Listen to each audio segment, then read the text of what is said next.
మీరు ఆగండి సార్. ఇప్పుడు మీరు అన్నారు శేఖర్ రెడ్డి గారు ఆయన ముఖ్యమంత్రి అన్నారు. నన్ను కంప్లీట్ చేయండి, దయచేసి నన్ను కంప్లీట్ చేయండి సార్. ఏదైతే జగన్మోహన్ రెడ్డి గారు బెంగళూరులో ఉన్నారు కానీ కన్నడ వాళ్ళని ఎప్పుడు తిట్లా, కన్నడ వాళ్ళ ఆంధ్రప్రదేశ్ దృష్టి అయిందని మాట్లాడాల. కానీ మనం పొద్దున్న నుంచి డైరెక్ట్ గా ఇక్కడికి వస్తాం, మళ్ళీ సాయంత్రానికి అక్కడికి పోతాం, మనం అక్కడే సినిమాలు తీసుకుంటాం.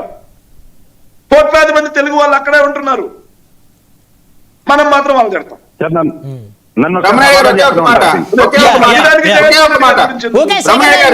చెప్పండి చెప్పండి విజయ్ గారు. సార్ నేను శేఖర్ రెడ్డి గారికి ఛాలెంజ్ చేస్తున్నాను.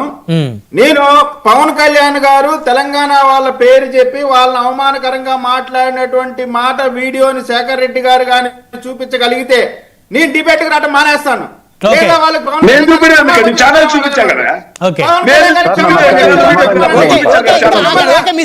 మీరు ఇచ్చిన ఛాలెంజ్ వారు యాక్సెప్ట్ చేస్తారు. సంపత్ గారు ఆగండి, శేఖర్ మీరు ఆగండి. సంపత్ గారు చెప్తారా? బ్రహ్మనాయుడు గారు, మీరు ఇంతకు మన యాక్చువల్ గా ఈ డిబేట్ స్టార్ట్ చేసింది ఇక్కడ ఉన్న కాంగ్రెస్ నాయకులు ఏం మాట్లాడింది, వాళ్ళ ఎందుకు తీసుకున్నారు. అవును రైట్. సో నేనేమంటున్నా అంటే వాళ్ళు